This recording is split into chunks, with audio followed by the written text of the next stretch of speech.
며칠간 배가 아팠습니다. 정확하게 위 부근이 콕콕 찌르는 듯이 아파서 야채와 과일만 먹는 모노 다이어트를 해봤습니다. 두 가지 변화가 있었습니다. 안녕하세요. 행복한 채굴림 행식입니다. 일전에 소개해드렸던 영상 나는 질병 없이 살기로 했다. 이 책에 나와 있었던 모노 다이어트를 해봤습니다. 두 가지 변화가 있었는데요. 첫째, 체중이 71kg에서 68.5kg 감소하였습니다. 그리고 배가 아팠었는데, 정확하게 위 부분이 아팠었는데 통증이 사라졌습니다. 병원에 가서 약도 4일치 분량을 지어서 2일간 먹었습니다. 야채와 과일로 식사를 하면서 더 이상 약은 먹지 않았습니다. 약은 이틀치 분량만 먹었고요. 근데 무엇보다 통증이 사라진 이유가 시간이 경과해서 자연스럽게 사라진 것인지 아니면 야채와 과일을 먹어서 사라진 것인지는 저도 정확하게 말씀드리기는 어렵습니다만, 이 책에 나와 있는 내용이 과학적이고 논리적인 설득력이 충분히 있다고 생각됩니다. 그래서 모노 다이어트에 대한 내용을 소개를 해드리도록 하겠습니다. 오늘도 책을 통해서 여러분들 내면에 행복함이 가득 울려 퍼지기를 소망해 봅니다. 모노 다이어트란 무엇인가? 정기적으로 모노 다이어트를 한다는 것은 무엇일까? 이것은 하루에서부터 몇 주에 이르기까지 일정 기간을 정해놓고 신선한 과일과 채소 또는 주스만을 먹는 것이다. 반드시 요리하지 않은 신선한 것으로만 먹어야 한다. 모노 다이어트의 놀랄만한 효과를 설명하기 전에 몇 가지 보기를 들어보겠다. 첫째, 하루에서 3일 동안 오직 신선한 채소와 과일로 만든 주스만 먹는 것. 둘째, 3일에서 5일 동안 오직 신선한 채소와 과일로 만든 주스, 그리고 신선한 과일과 채소를 통째로 먹는 것. 셋째, 하루에서 일주일 동안 또는 10일 동안 오직 신선한 채소와 과일로 만든 주스, 그리고 신선한 과일과 채소와 샐러드만 먹는 것. 그러니까 정기적으로 모노 다이어트를 한다는 것은 당신이 원하는 일정 기간 동안 살아있는, 즉 요리하지 않은 음식과 주스를 원하는 스타일로 마음껏 먹는 것이다. 당신이 모노 다이어트를 오래 하면 할수록, 즉 당신이 자연 상태에 살아있는 음식을 오래 먹으면 먹을수록 당신의 림프 시스템을 더 완벽하게 청소할 수 있다. 모노 다이어트를 위한 조언. 모노 다이어트를 통해서 가장 좋은 효과를 내기 위해서는 마시는 주스가 반드시 신선해야 한다는 것이다. 열로 살균 되어서도 안 되고 캔이나 병에 들어있는 주스도 안 된다. 정제된 주스는 절대 안 된다. 마트에서 파는 주스를 마시는 것은 모노 다이어트의 정신과 목적에 위배된다. 요즘 믹서기는 어디서든지 저렴한 가격으로 구입할 수 있다. 둘째, 주스를 마실 때 꿀꺽꿀꺽 한꺼번에 삼키지 말기를 바란다. 진한 에스프레소를 마시듯 홀짝이듯이 마시라는 말이다. 뱃속에 들어가서 위속에서 폭풍을 일으키게 하지 마시라. 한꺼번에 삼키면 몸에 부담이 되고 결국 복통의 원인이 될 수도 있다. 한 번에 한 모금씩만 천천히 삼켜서 침과 잘 섞이도록 해야 한다. 셋째, 과일이나 과일 주스는 가능하면 빈속에 먹는 것이 가장 좋다. 아침 시간에 먹는 것이 가장 좋고 낮 시간이라도 속이 비어있을 때 먹어야 독소 청소 효과를 최대한으로 볼 수 있다. 당신이 모노 다이어트를 하든 안 하든 관계없이 다른 음식을 먹은 후 3시간 내에는 과일이나 과일 주스를 안 먹는 것이 좋다. 과일은 참으로 재미있는 음식이다. 다른 음식과는 달리 과일은 위에서 소화시키는 시간이 많이 걸리지 않는다. 대부분의 음식은 뱃속에서 소화되는데 3시간이 걸리지만 과일은 20-30분밖에 걸리지 않는다. 과일 주스가 더 빨리 소화되는 것은 불을 보는 듯 당연하다. 넷째, 만일 당신이 과일이나 채소와 같은 장 청소 음식을 며칠 동안 계속해서 먹어본 경험이 없다면 아마도 설사와 같은 부작용을 겪을 가능성이 있다. 이것은 조금 불편하지만 매우 의미 있는 일이다. 우리 몸의 소화기관에는 항상 어느 정도의 쓰레기가 남아있다는 사실을 이해하기 바란다.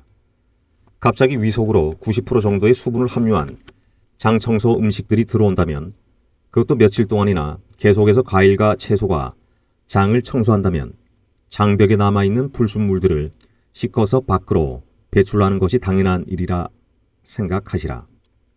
설사는 더물게 48시간 걸리기도 하지만 보통 24시간 내에 멈춘다. 우리 몸에 생긴 결과물에는 반드시 원인이 있다는 사실을 기억하기 바란다. 수분이 많은 장청소 음식을 먹고 나서 설사가 난다는 것은 그리 놀랄 일이 아니다. 그러나 만일 설사가 48시간 이상 계속된다면 의사를 찾아가도 좋다.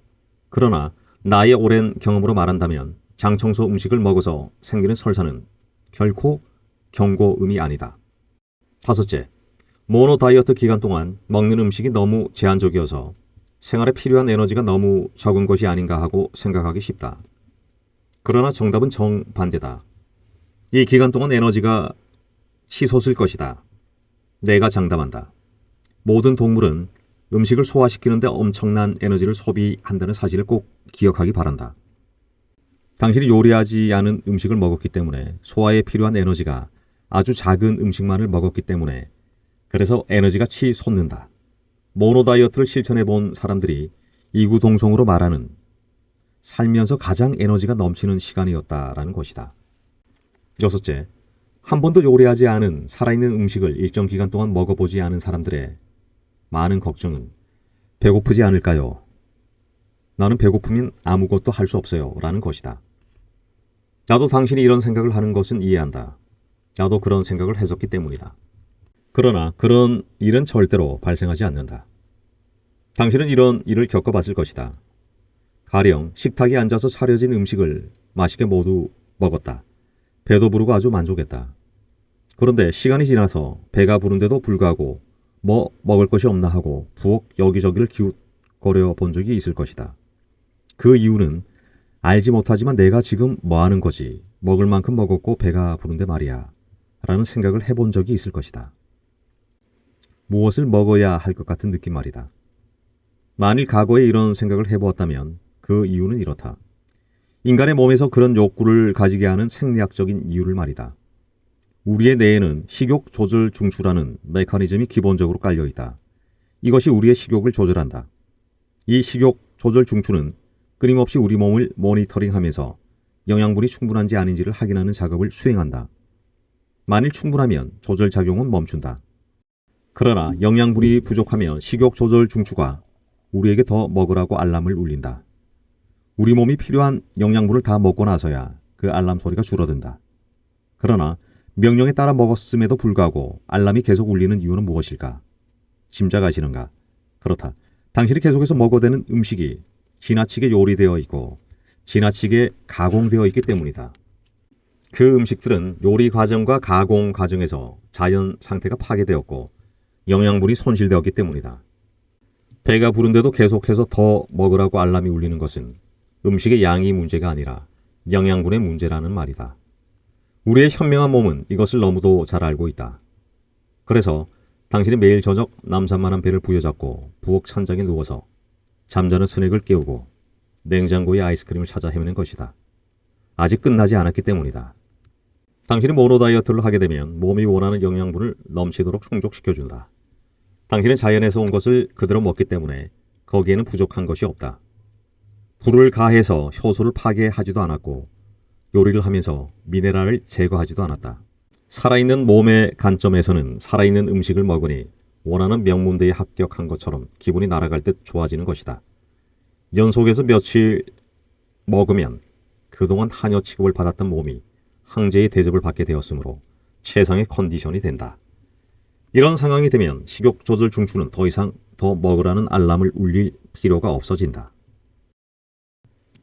7번째, 과일만 먹으면 당이 부족해서 저혈당증에 걸리지 않을까 걱정하는 사람들이 종종 있다. 자, 그렇다면 저혈당이 무엇인지 아주 쉽게 설명해 보겠다.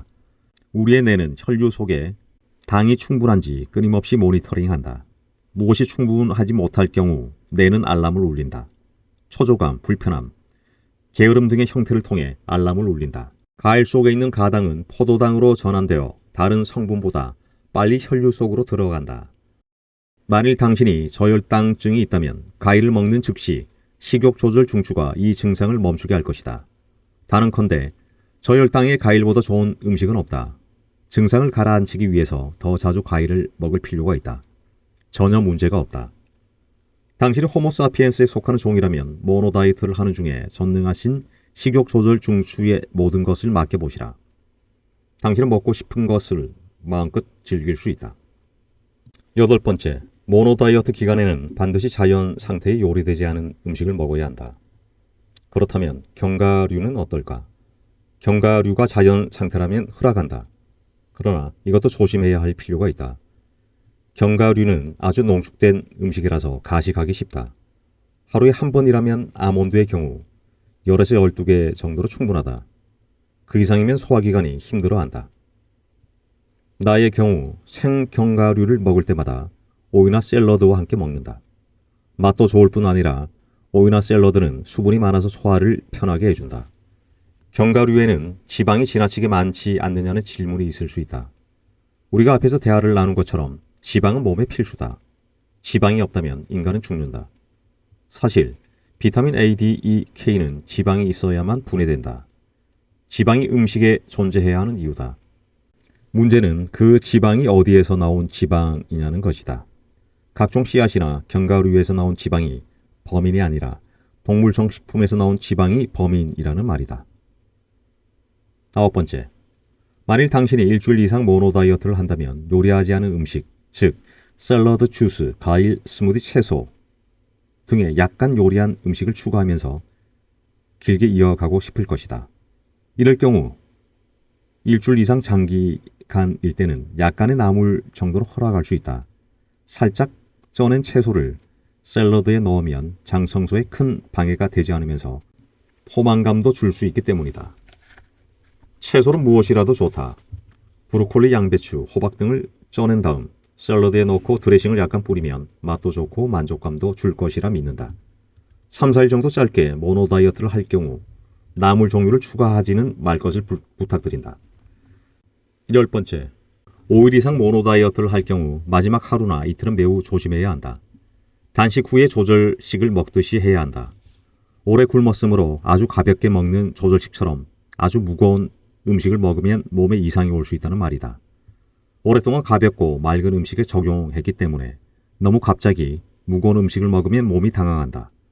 그러니까 일주일 정도 주스나 과일이나 채소만 먹던 사람이 갑자기 점심에 피자와 치킨과 콜라를 먹는다거나 저녁에 갑자기 스테이크와 빵과 애플파이를 먹으면 안 된다는 말이다. 그러면 몸이 엄청난 충격을 받아 이상 현상을 나타낼 수도 있다. 아침에는 아주 가볍게 주스 한 잔이나 과일 1개 정도만 먹고 점심에는 샐러드와 구운 감자나 토스트 정도로 끝내고 저녁은 샐러드와 파스타 정도로 가볍게 하는 것이 좋다. 모노 다이어트가 끝난 후 2, 3일 정도는 가볍게 먹고 고기나 생선 등 무거운 음식은 아주 가끔씩만 먹는 것이 좋다. 모노 다이어트 기간 중에 느꼈던 그 상쾌한 기분을 잊지 못하겠지만 마지막 조언은 매우 중요하니 집중해 주기 바란다. 규칙적으로 모노 다이어트를 실천하면 몸에서 독소가 빠져나가고 결국 질병으로부터 안전하게 된다. 그러나 독소는 독극 물림으로 그들이 몸속에서 빠져나갈 때 그냥 도망치지 않는다. 약간 발악을 한다는 말이다. 따라서 때때로 약간의 고통이 따르는 것은 당연하다. 몸에 불편한 일들이 발생한다. 그렇다고 하더라도 모노 다이어트를 멈추지 말기를 부탁드린다. 약간의 불편함은 달이 차오르기 위한 석양과 같고 해가 뜨기 위한 짙은 어둠과 같다. 당신은 이것을 즐거움을 갖고 극복할 수 있다. 세상의 모든 것은 연결되어 있고 진실은 단순하며 반드시 약간의 고통이 수반되는 법이다. 알코올 중독자가 술을 끊을 때 그리고 니코틴 중독자가 담배를 끊을 때 약간의 고통이 수반되는 이치와 같아. 당신의 몸속에서 독극물이 빠져나가는데 아무런 반응이 없을 수가 없다. 그러나 그 불편함은 당신이 견딜 수 있을 만큼의 정도를 넘어서지 않는다. 안심하기 바란다. 약간의 두통과 약간의 피부 트러블이 생길 수도 있다. 우리 몸이 청소를 하기 시작하면 맨 먼저 나타나는 현상이므로 걱정하지 않아도 좋다. 때론 심한 두통이 올 수도 있다. 피부가 심하게 간지러울 수도 있다. 그런 전조현상이 있다는 것은 몸이 청소되고 있다는 증거다. 그러나 이런 현상은 금방 멈추기 마련이다. 좋은 것에는 반드시 어느 정도의 고통이 수반되기 마련이다. 나는 이런 불편함 때문에 당신의 노력을 멈추지 않을까 염려되기도 한다. 그러나 며칠만 계속해 보시라. 부작용이 생기는 걸 보니 몸이 나빠지는 달라지겠네라는 생각을 버리는 순간 당신에게 새로운 세상이 열릴 것이다. 이 불편함은 절대 계속 지속되지 않는다. 그러나 반드시 한 번쯤은 올 것이다. 인내심과 신뢰감을 가지고 계속 밀어붙이시라. 병을 약으로 삼으라는 말이 있다. 그 불편함을 두 눈 똑똑히 지켜보면서 모노 다이어트를 계속하기 바란다. 700만 년 진화하면서 엄청난 지혜와 지성을 축적해온 호모사피엔스의 몸이 얼마나 위대한지 곧 증명해 보일 것이다. 약간의 불편함이 동반되는 이 청소 작업이 끝나면 그 보상으로 날씬해진 몸매와 탱탱한 피부, 그리고 팔팔한 에너지가 주어진다는 것을 수십 년간 실천해온 나와 수천 수만의 내 친구들이 보장할 것이다. 네, 여기까지 모노 다이어트에 관한 내용을 살펴보았습니다. 저는 이틀 동안 6끼를 야채와 과일만 먹었습니다. 일단 속은 굉장히 편했습니다. 야채와 과일이 일반 음식들과는 달리 소화 시간이 짧기 때문에 굉장히 속이 편했던 그런 원인이지 않을까 하는 생각이 듭니다. 이 책에 나와 있는 내용은 간단합니다. 야채와 과일만 먹으라는, 그리고 주스도 같이 먹으라는 내용인데요. 저는 솔직히 배가 조금 고파서 삶은 달걀도 하루 한 2알 정도 먹긴 먹었습니다. 제 개인적인 의견을 조금 가미를 하면 처음부터 무리하게 일주일간 이렇게 길게 기간을 잡지 마시고 하루나 이틀 정도 해보시고 본인에게 맞다 싶으면 한번 진행을 해보실 것을 권유를 드립니다.